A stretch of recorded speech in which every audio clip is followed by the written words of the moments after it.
नमस्कार। आज का हमारा टॉपिक है प्लेटो की शिक्षा का सिद्धांत। हम निम्न बिंदुओं के आधार पर प्लेटो की शिक्षा के सिद्धांत का अध्ययन करेंगे।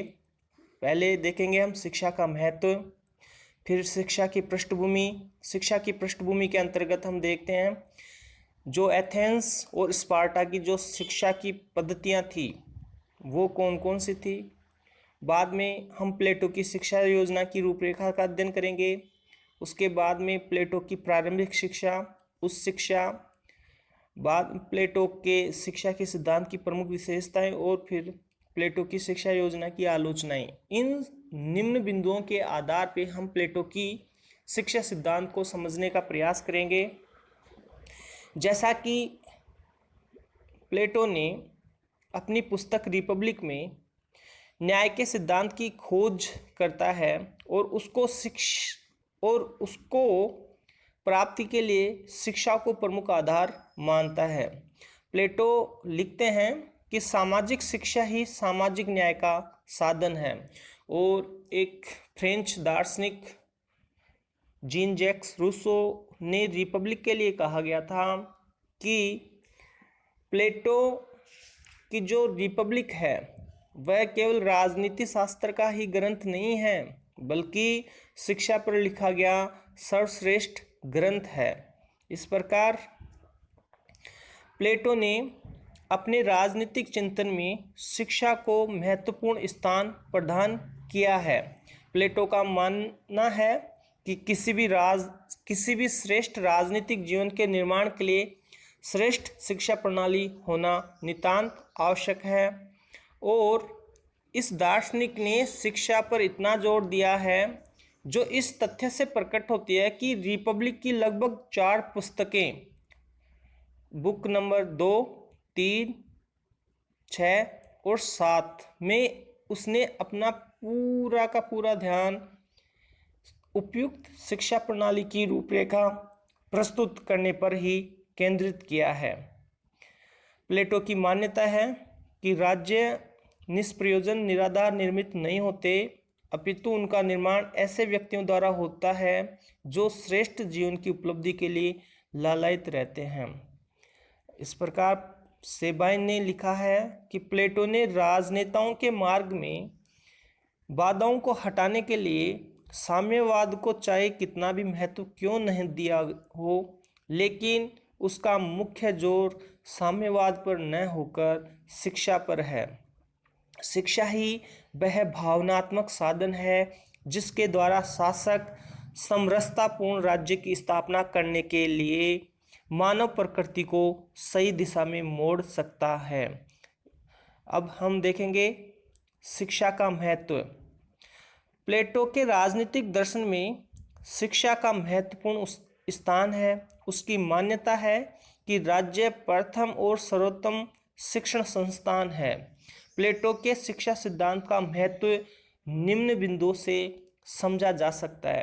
प्लेटो का मानना था कि शिक्षा सिद्धांत न्याय सिद्धांत का तार्किक परिणाम है।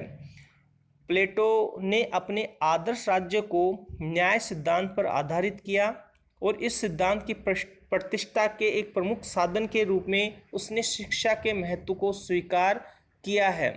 न्याय सिद्धांत के अनुसार राज्य के प्रत्येक नागरिक को उसकी क्षमता और प्रशिक्षण के आधार पर निर्धारित हुए कार्य क्षेत्र में काम करते हुए श्रेष्ठता प्राप्ति के लक्ष्य की ओर निरंतर गतिशील रहना चाहिए। एक सामान्य शिक्षा प्रणाली ही एक विशिष्ट कार्य के लिए वह प्रशिक्षण देगी और उस कार्य के लिए निस्वार्थ भाव से प्रेरणा देगी जो कि न्याय की आवश्यकता है। प्लेटो नागरिकों को सद्गुणी बनाने के लिए भी शिक्षा की आवश्यकता मानता है। प्लेटो का जो शिक्षा सिद्धांत है उसकी मूलभूत मान्यता है सद्गुण ही ज्ञान पर आधारित है। उसका अभिप्राय यह है कि संसार में कुछ वस्तुनिष्ठ सत्य है जिसका ज्ञान आंतरिक अनुभूति कल्पना भाग्य से नहीं होता बल्कि विवेकपूर्ण अनुसंधान से हो सकता है। शिक्षा के द्वारा प्लेटो प्राकृतिक समता के विकास पर जोर देता है।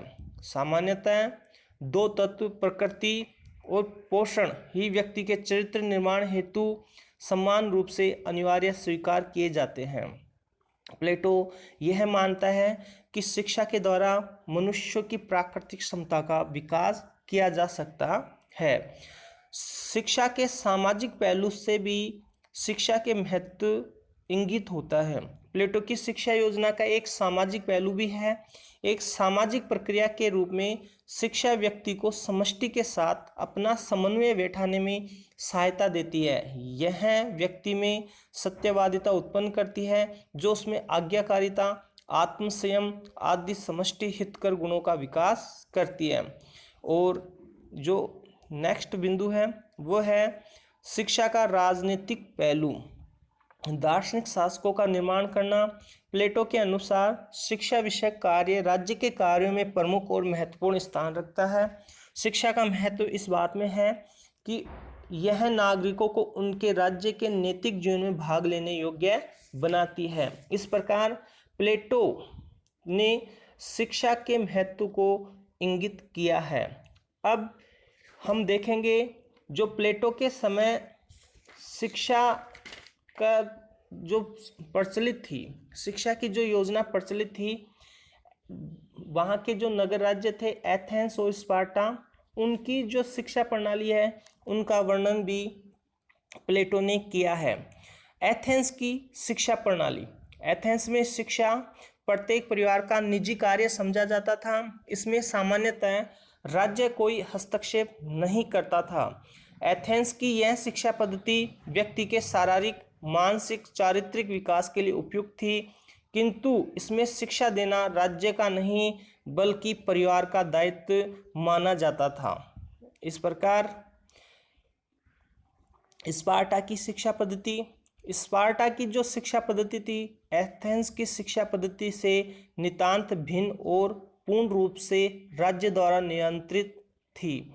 स्पार्टा चारों ओर से विरोधी राज्यों से घिरा हुआ होने के कारण सदैव ही आक्रमण के भय से ग्रसित होने के कारण इसमें कठोर और सैनिक प्रशिक्षण की व्यवस्था प्रचलित थी।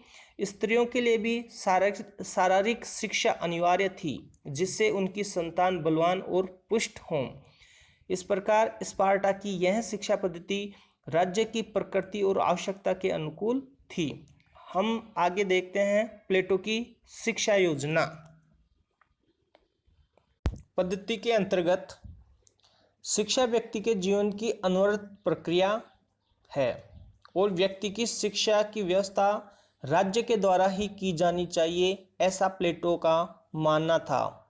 और इस पद्धति के अंतर्गत शिक्षा का उद्देश्य व्यक्ति के संपूर्ण व्यक्तित्व का विकास करना था। प्लेटो ने अपनी शिक्षा योजना को दो भागों में बांटा है, प्रारंभिक शिक्षा और उच्च शिक्षा। प्रारंभिक शिक्षा सभी बच्चों के लिए अनिवार्य रखी गई और यह शिक्षा 6 वर्ष से 20 वर्ष तक की उम्र तक चलती है। शिक्षा का उद्देश्य भावनाओं और संवेगों को संतुलित कर चरित्र निर्माण करना है। वह शिक्षा उत्साह को बढ़ाती है, जो कि सैनिक का गुण होता है, और व्यक्तियों को सैनिक कार्य के उपयुक्त बनाती है। 18 वर्ष की आयु तक के शिक्षा पाठ्यक्रम में 2 प्रमुख विषय होंगे, व्यायाम और संगीत। प्लेटो ने व्यायाम और संगीत इन दोनों ही शब्दों का प्रयोग व्यापक अर्थों में किया है। व्यायाम का अर्थ केवल शारीरिक कसरत ही नहीं, वरन पूर्ण शारीरिक विकास के साथ साथ सहिष्णुता, साहस, वीरता, मानसिक गुण विकसित कर चारित्रिक विकास का मार्ग प्रशस्त करना है। वारकर ने लिखा है कि व्यायाम मस्तिष्क के लिए शरीर को शिक्षित करना है। इसके द्वारा व्यक्ति में सहनशीलता एवं साहस के गुणों का विकास कराया जा सकता है। मन की शिक्षा के लिए संगीत आवश्यक है। वारकर के शब्दों में संगीत मन के सामान्य प्रशिक्षण का मार्ग है। संगीत भावनाओं को परिष्कृत करता है और बुद्धि की सुप्त शक्तियों को जागृत करता है। इस प्रकार प्लेटो ने संगीत शब्द का भी व्यापक अर्थ में प्रयोग किया है। इसके अंतर्गत नृत्य, संगीत, कविता पाठ व सभी ललित कलाएं सम्मिलित हैं, किंतु इसके प्रशिक्षण में प्लेटो ने चरित्र पर बुरा प्रभाव डालने वाले साहित्य तथा कलाकृतियों पर राज्य द्वारा कठोर प्रतिबंध लगाए जाने की व्यवस्था की अनुशंसा की है। 18 वर्ष तक की आयु तक संगीत और व्यायाम की उपयुक्त शिक्षा प्रदान किए जाने के बाद 18 से 20 वर्ष तक की आयु तक साहस, आत्मनियंत्रण और अनुशासन की प्रवृत्ति बढ़ाने के लिए सैनिक शिक्षा होगी। प्रारंभिक शिक्षा की इस समस्त व्यवस्था का उद्देश्य सभी व्यक्तियों को श्रेष्ठ नागरिक बनाना है। उच्च शिक्षा। प्लेटो की योजना के अंतर्गत प्राथमिक शिक्षा की व्यवस्था सभी के लिए, किंतु उच्च शिक्षा की व्यवस्था केवल कुछ प्रतिभा संपन्न व्यक्तियों के लिए है। 20 वर्ष की आयु तक प्रारंभिक शिक्षा प्रदान किए जाने के बाद युवकों की बौद्धिक एवं क्रियात्मक परीक्षा लेने की व्यवस्था की गई। इस परीक्षा में अनुत्तीर्ण होने वाले व्यक्ति देश के सैनिक और उत्पादक वर्ग का निर्माण करेंगे। वे कृषक, मजदूर, व्यापारी, शिल्पी के रूप में कार्य करेंगे और परीक्षा में उत्तीर्ण व्यक्ति ही उच्च शिक्षा प्राप्त करने के अधिकारी होंगे। उच्च शिक्षा के लिए व्यक्तियों का चुनाव निष्पक्ष भाव से किया जाएगा।